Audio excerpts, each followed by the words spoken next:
Welcome to the Radiate Wellness Podcast. I'm your host, Christi Hoffman. Each week we will discuss tools, tips, and ways to radiate your best life ever, interviewing practitioners, authors, and luminaries to help you on your path. Wellness, joy, peace, abundance. What do you want to radiate?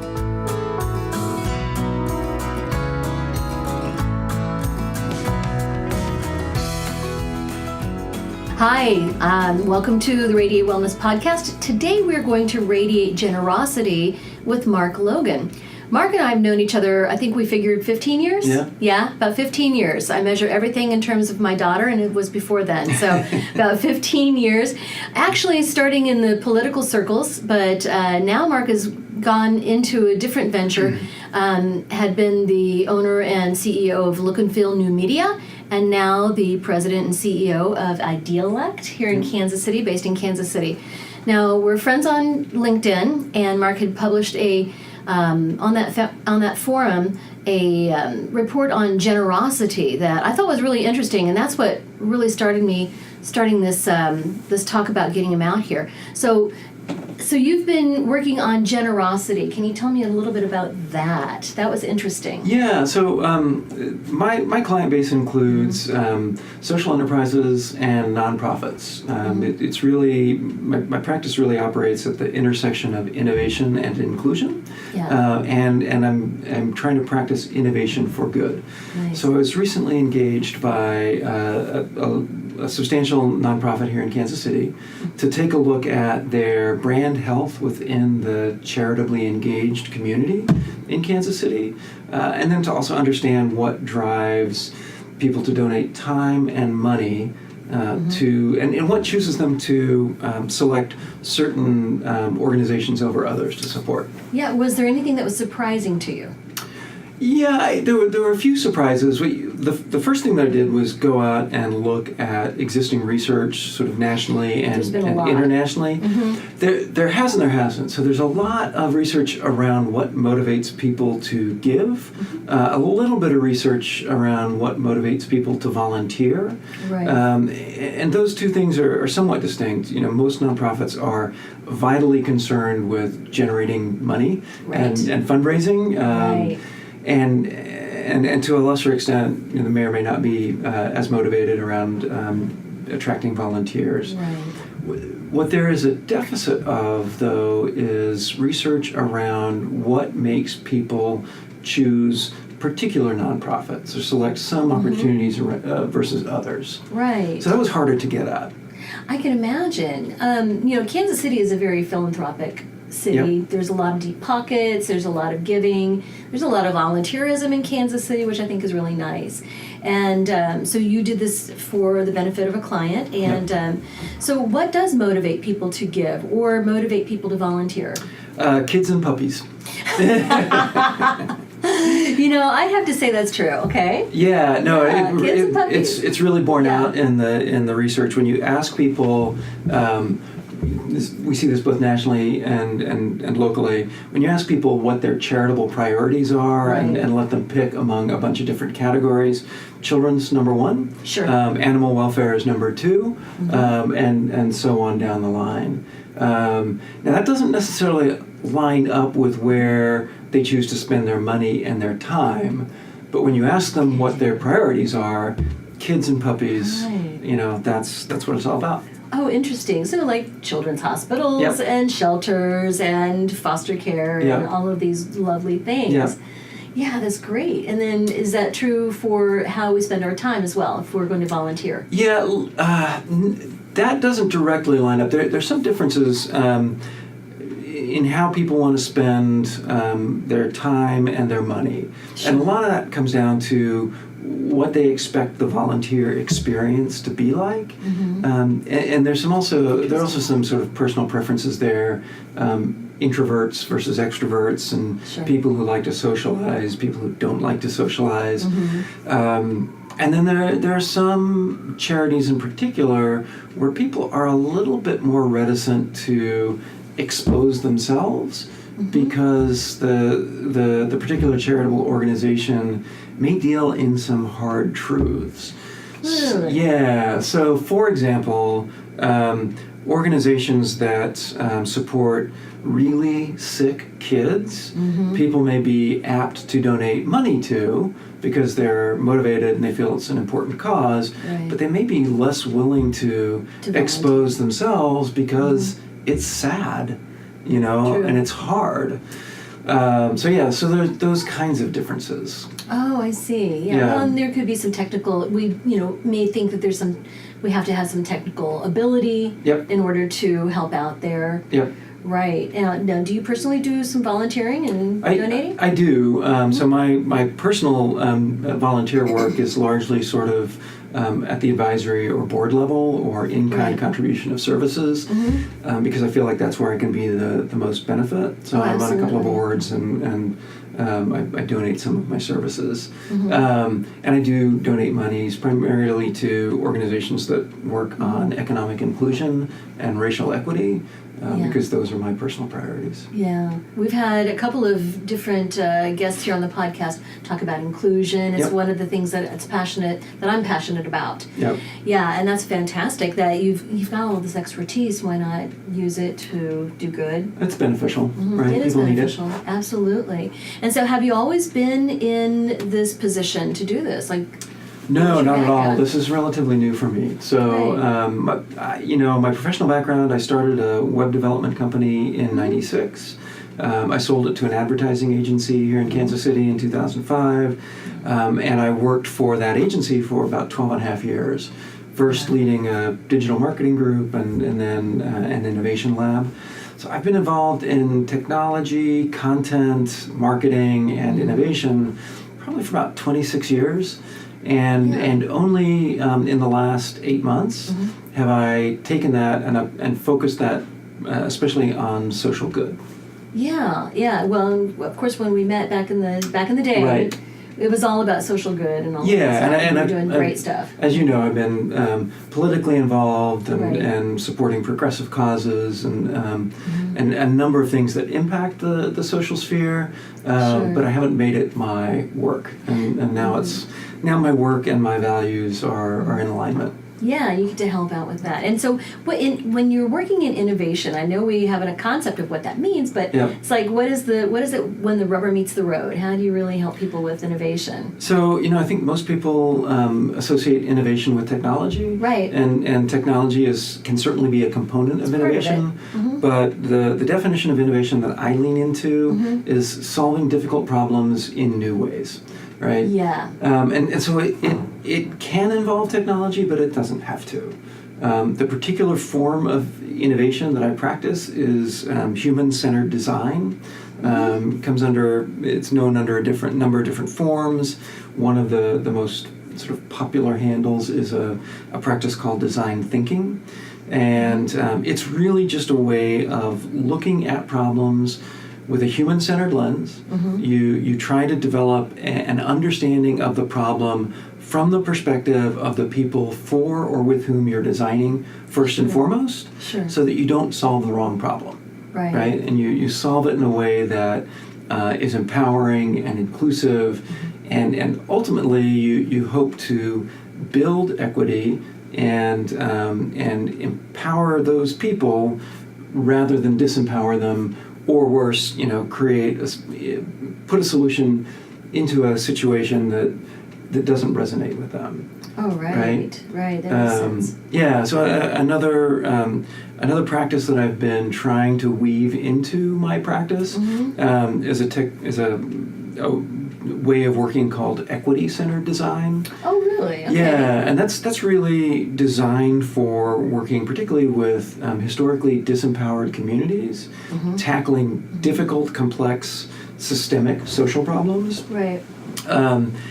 It can be considered sort of a variant or an enhancement of design thinking, and it seeks to first understand the systems of power and oppression that work against a solution. Acknowledge the history of oppression that exists in a community and the history of disinvestment.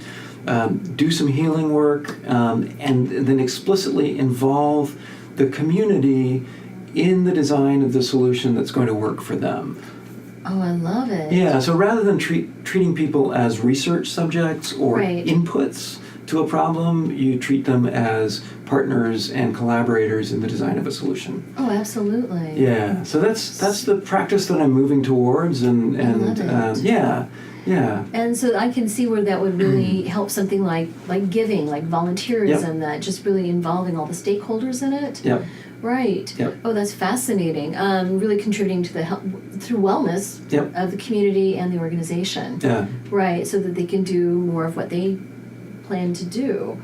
Right. And again, I think for me, I look at it through the equity lens. Yeah. A lot of it is about increasing equity and inclusion and giving people power and self-determination. Giving people power is maybe not the right framework, but it's allowing them to step into their own power. Perhaps. Yeah, exactly. Mm-hmm.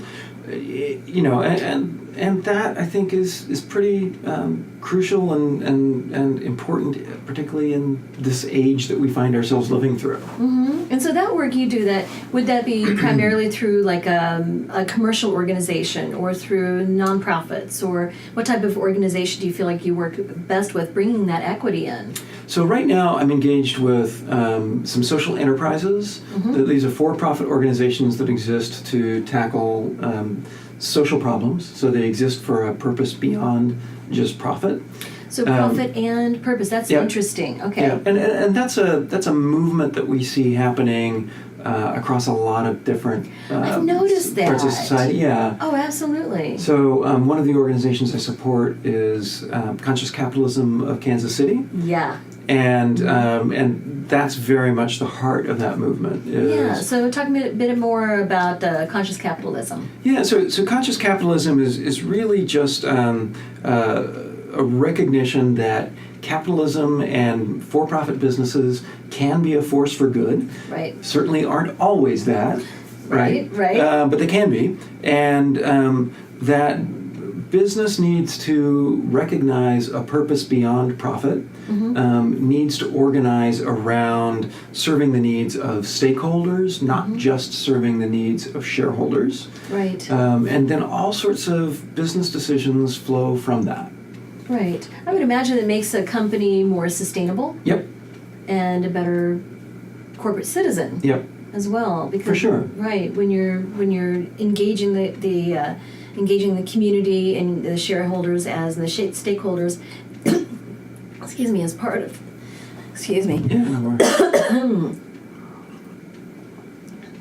Right, so when you're treating the stakeholders as valued members, then it's going to make them more invested. Yeah, absolutely. The organization and the community more invested. Yeah. And it does introduce some new tensions, right? Because you can't focus exclusively on profit and efficiency. Right. So you introduce some new elements into the equation, but ultimately you have a better business and you're serving a higher purpose. Right, and you have more buy-in as well, and you're creating more good. And among those stakeholders are employees, right? Absolutely. So you are creating a more or a healthier workplace.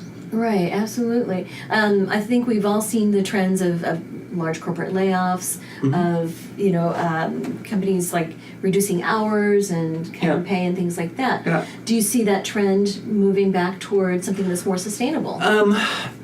Yeah, not wholly. I think one of the macroeconomic trends that I'm very aware of and sort of sensitive to right now is the gig economy trend, where everyone becomes an independent contractor, and the employer-employee relationship becomes less central as an organizing principle in society. I think that has all sorts of implications, certainly politically. It does.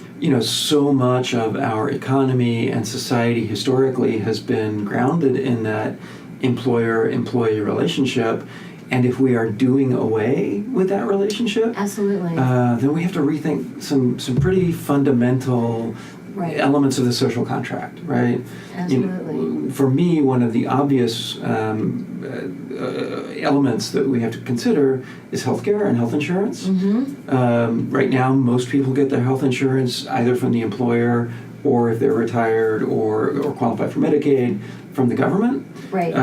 But employer-sponsored healthcare has been kind of a pillar of our economy and certainly of the healthcare sector for decades. Oh, yeah. And that's going away. Right. And I don't think that's going to change. So as more people become contractors and more people become gig workers, right. How do we address that as a society?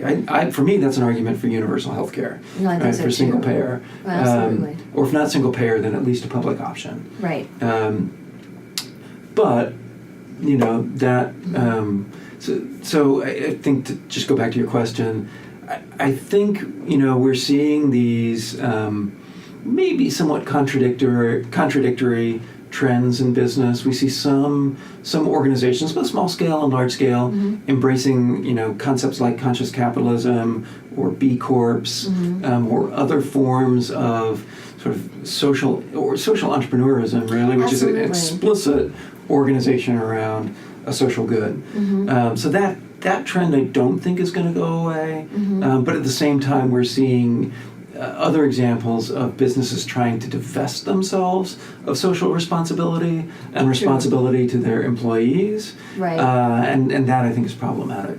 That is kind of problematic. Well, and just to speak to a point that you made about healthcare being tied to employment, I know so many people who have taken jobs in jobs that they really do not love, Sure. and companies they do not love, only because they need to have healthcare and health insurance. Yep. And so perhaps we need to have a conversation around what is going to make everyone more fulfilled and happier and being able to Well, not only that, live productively and happily. Yeah, that's certainly one dimension. But I also feel that if you look at the costs to businesses of healthcare and providing healthcare as an employee benefit, Right. And the indirect costs of unwell employees. Yes.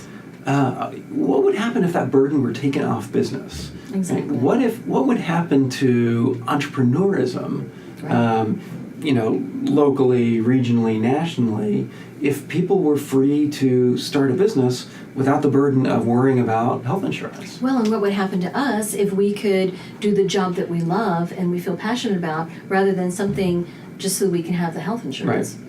I think the whole world would be much better off. The whole country would be much better off. Yeah. Good. Yeah. Well, I really, really hope we can get this figured out. Well, Great. I feel like the trends are good. I think so too. I feel more optimistic now than I did in 2004. So people are certainly talking about it a lot more. The Overton window has shifted. Tell me about an Overton window. I've not heard of that. It's a political term. Oh, okay. And I can't remember I don't remember who Overton is. I think he was a Republican strategist. But the idea is that the Overton window is the frame of ideas or discussions that are politically acceptable. Right. Right? Okay. So only some ideas are deemed to are deemed to be within the mainstream. Right. So I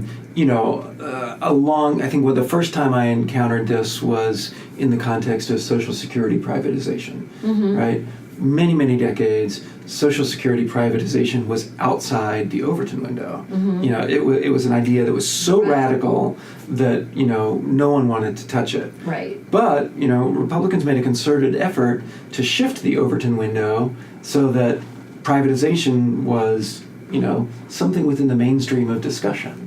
Right, we're that tipping point where all of a sudden it becomes okay. We could do that. So I think on universal health care, liberal Democrats and progressives have shifted the Overton window so that universal health care is now supported by 70% of the American public. 70%? 70%. That's fantastic. Yeah. Now, it devil's in the details, right? If you start talking about costs and taxes, support drops off a little bit, but still, on the order of 50%. So it's well within, mainstream discussion now. Whether or not we'll achieve it, but it's not something that's considered a Looney Tunes idea anymore. No, I think people are starting to say, well, wait a minute, what is happening in our society? Can we make it better through this universal health care? Right. Can you imagine how your life would be if you didn't have to worry about insurance and health insurance. Yeah, that'd be wonderful. Yeah. But we're straying very far from generosity That's okay. here. That's okay. Fine. Yeah. I love talking about this stuff, and because it's important. It all contributes to this general idea of wellness and wellness of the society and the community. I also feel like generosity, for me, at least personally, is a little bit grounded in safety, right? Say more about that. I don't know, and this may not be universal. Okay. This may be idiosyncratic, but I sort of feel like unless I feel safe, I don't feel terribly generous. Right? That's a very good point. I feel like in order to feel like I have a lot to give to people, right. I have to feel sort of secure in myself. Absolutely. Right? And really going down deep to Maslow's hierarchies of need, right? So I got to feel safe in my basic needs and all the way up to actualization. Absolutely. The more safe I feel, the more I can give. Did you find that in your research as well? I didn't explore that particular dimension. Right. So I can't say that. This is totally anecdotal. Right. But, I have gone through some pretty intense health challenges over the last 5 years. Right. And, I know that when I was in the throes of trying to figure out sort of core issues and what's happening to my body and where does this pain come from and what does it mean for my future, I didn't have any energy to give anything to anybody. No, absolutely I felt like my not. survival was under threat. Well, and if people are working more than one job, they're working 80 hours a week, they're strapped with health care costs for their children, rising costs for everything else, they don't have the bandwidth to donate money or donate their time because they literally do not have that to give. Well, they literally don't have the time. Right. Right. There are people who, despite being really economically disadvantaged, are generous with the resources that they do have. Absolutely. But when people are working multiple jobs, they literally don't have the time to give. They literally don't have that time, right? And, I know in the charity work that I've done, the volunteerism, all the people calling and asking me for money, et cetera, it's like, well, I would give you more if I had it. Yeah. I would give if I had it. And then also asking for resources, asking for people to volunteer. It's like I would if I could. I just don't have that resource there. Yeah. So in this study on generosity, like what was your approach? How did you design the study to ask these type of questions? How did you go about your research? Well, I did three things. So first I did a secondary research review, so aka a Google search. I went out and looked at the academic studies and the industry research that existed on motivations. Why people give. Right. And some of that was directed, as I said earlier, primarily at monetary donations. There's been a little bit of interesting research around generational differences in motivations and priorities. Yeah, the most obvious generational difference that I saw, both in the secondary research and the research that I personally did, was around motivations and importance of children's charities. Right. That really tracks with life stage, and as you become a parent, those the desire to support child-oriented charities really grows. Right. So younger people and then older people are less inclined. So and then as you move out of active parenting age, right? It becomes less of a priority. So the nanas and the papas aren't getting it. Not as much. That surprises me. Right? You would think that grandparents would really be motivated, but you see this decline as people age. And so what do they tend to give toward? I don't remember off the top of my head. Sure. I have to go back to that, but I want to say that faith-based things and healthcare become higher priorities. So, our priorities track with life stage, track with life experience. One of the things that I saw, I also did a couple of focus groups and a lot of one-on-one interviews as part of my research, and then I did a local survey of folks who are charitably engaged here in Kansas City. We reached about 500 people.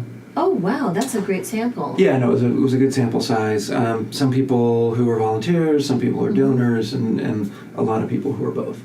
Right. But life experience and personal preference drives your motivation. So if you have had personal experience with a cause, if you have an uncle or a cousin or a niece, right, who has had some experience with an issue, a particular disease, then that becomes something that you embrace and support.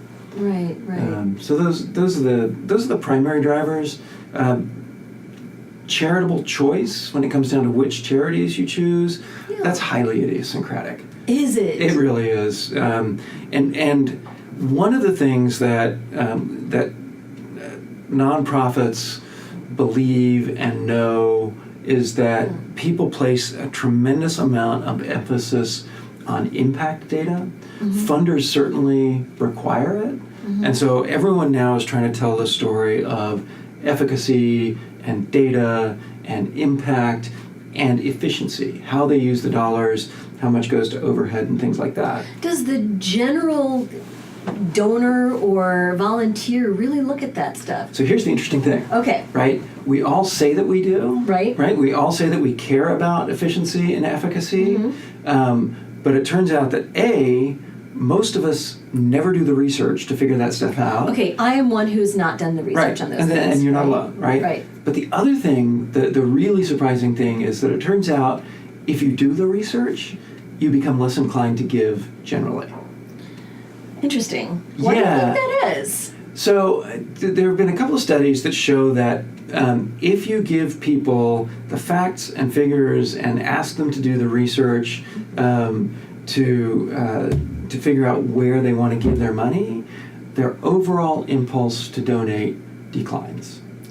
Interesting. Yeah, and so a couple hypotheses there. My own is that engaging the rational brain decreases our sense of empathy and connection, and so just engaging, turning this charitable impulse into an analytical task, looking at numbers and equations, shuts off your emotional, sort of more human side. Yeah, it takes it out of the heart and puts it in the head. Yeah, and so there's that, and then that makes sense. It may also sort of get us into the area of the paradox of choice, where if you spend too much time thinking about choices, or if you have too many choices, too many options to choose from, you become less likely to take any action. I call that analysis paralysis. Right. But there's a thing that's called the paradox of choice, where if you're in a store and you're looking at 3 or 4 products, it's relatively easy to say good, better, best. I'll take the best, right, or better, or the value, right? Whatever aligns with your values, motivations, resources. If you walk in with that same need and you're confronted with 10 choices, then you're going to walk away without making a purchase. Because it's just too much. It's too overwhelming. Yeah. Oh, absolutely. Even if those same good, better, best choices are in the mix, you'll still walk away without making a purchase. Oh, absolutely. And so I think it's the same with charities, right? If you're supported with, I want to volunteer some of my time or donate some of my money, and you suddenly realize you have all of these options, then none of them look as good. Because it's like, well, shoot, there's so much need, and my little $10, $100 donation isn't really going to do anything. I might as well not spend it, right? I can see that. Because it's just a drop in the bucket of all of this stuff. And the world's a pretty bad place, and there's a lot that needs fixing. But on the other hand, if you're confronted with, hey, if you could give us $10 today, it would really help this kid. Then you are much more likely to say, yeah, I can afford $10, and if it helps that kid, that's great. So another somewhat obvious finding in research is that appeals are much more affected when they're grounded in a single emotional need rather than analytical proof points, right? Your $10 will buy X amount of this and help us achieve that. That is not as an effective appeal as your $10 will help, this particular kid Exactly. in sub-Saharan Africa who, lacks access to education. I wonder if that's why there's the popularity of sponsoring a child. Yeah. Because you've got that personal connection. Yeah, absolutely. Heifer International. Yeah. Heifer International is great. You can basically buy a cow, a chicken, a goat, or something for a village. Yep. And so there's that specificity rather than I'm just going to send this money out somewhere and hope it helps. Yeah. Right? Yeah. Yeah, well that makes sense. You get that personal connection, and I would imagine too with the volunteerism. Like so the volunteerism is really interesting. A key to a charitable brand's health turns out to be the quality of the volunteer experience. Right, has to be. Yeah, and I think maybe an unrealized element of that is that volunteers are the most active recruiters and advocates for a nonprofit, and they are also themselves donors. Right. So if you engage volunteers well and make them feel fulfilled in their volunteer experience, right? Then they are going to help make your brand successful in lots and lots of ways. Oh, absolutely. And if you bring people in but don't give them a good experience, and I heard examples of both in the Kansas City surveys. Sure. Then volunteerism can actually hurt your charitable brand. Well, I find that volunteerism, maybe this is a very small sample, but for my family, that it's very social. If my friends are volunteering somewhere, we're more apt to do that. Yep. So if the Girl Scout troop is going to be we're volunteering for harvesters this Saturday. Yep. So, and that's a group thing. We want to spend time with the troop. And, it can be very social. For a while there, we were volunteering at an animal shelter. And so every week we'd bring a different little friend, and it was a very social thing to do. Yeah. But if you don't have that good experience, that valued experience where you feel like you're making a difference and you're being appreciated, then that spreads. Yeah, absolutely. Right. And you're right, volunteering is very social.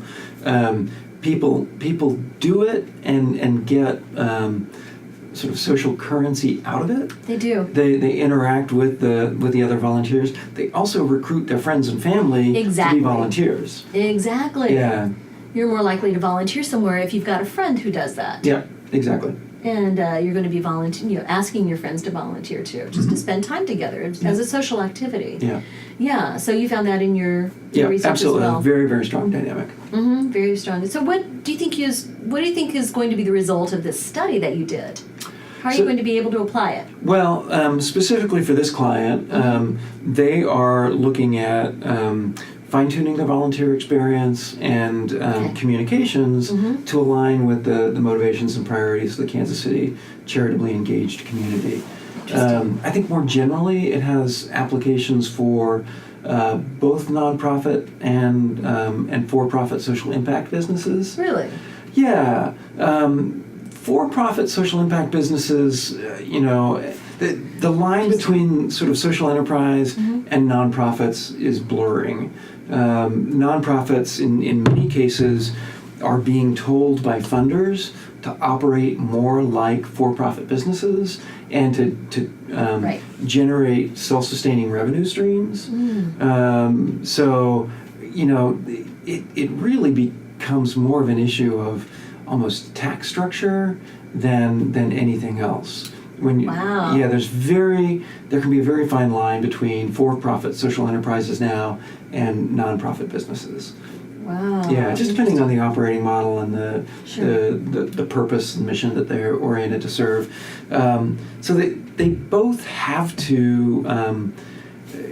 Both organizations have to generate traction within the communities that really care about the purpose that they're trying to serve. Right. So understanding those motivations, understanding how to get people engaged, understanding how to build promoters is imperative. Oh, that's huge. Right, right. Good. Well, I hope that the study's able to help some of the nonprofits around here and the social. Me too. The social organizations. I think that'd be great. So, I know that I was a bit surprised, especially with the age and the demographics of who gives and who doesn't. Right? Do you find that there's any demographics who give more money than time, or vice versa? Yeah. So one of the things that we did discover that was a little bit surprising is that people age out of volunteering.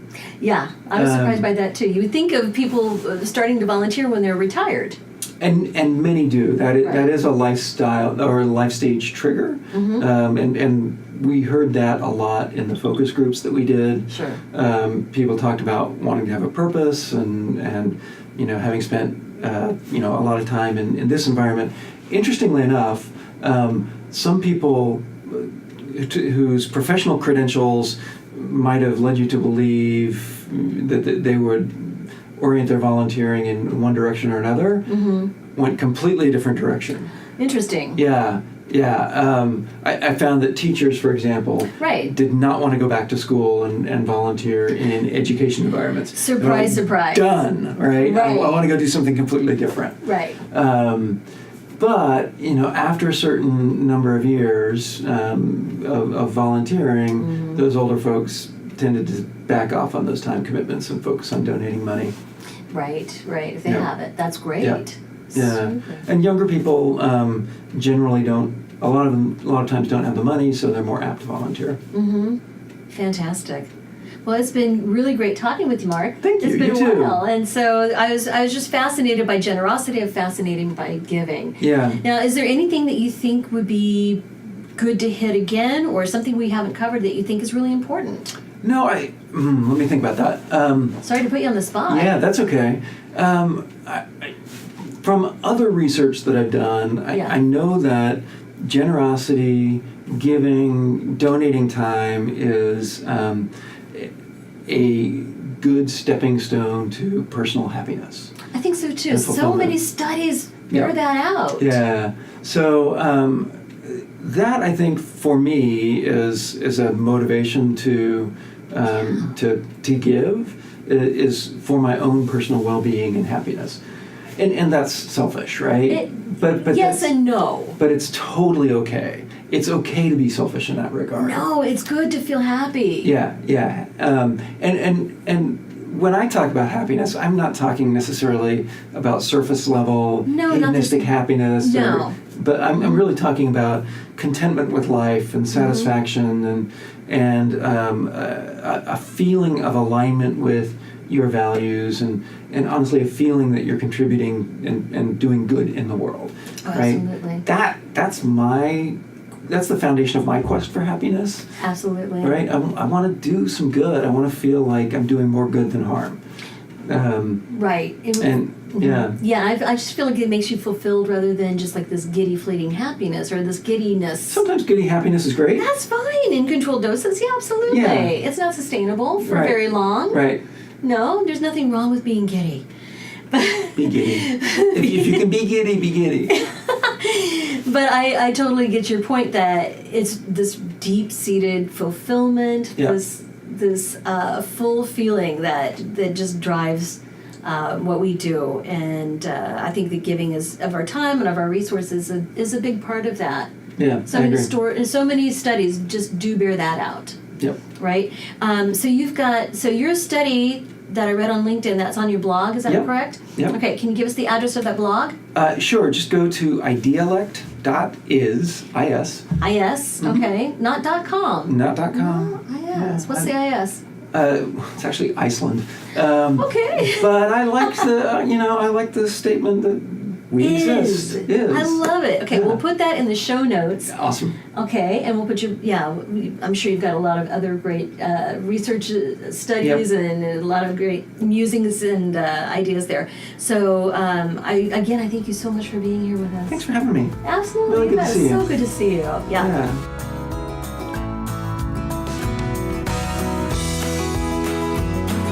Radiate Wellness is a community of holistic and alternative healers and consultants based in the Kansas City area, dedicated to helping you create spiritual, energetic, and physical well-being. To learn more about our practitioners, services, classes, and events, or to schedule an appointment, visit us at radiatewellnesscommunity.com.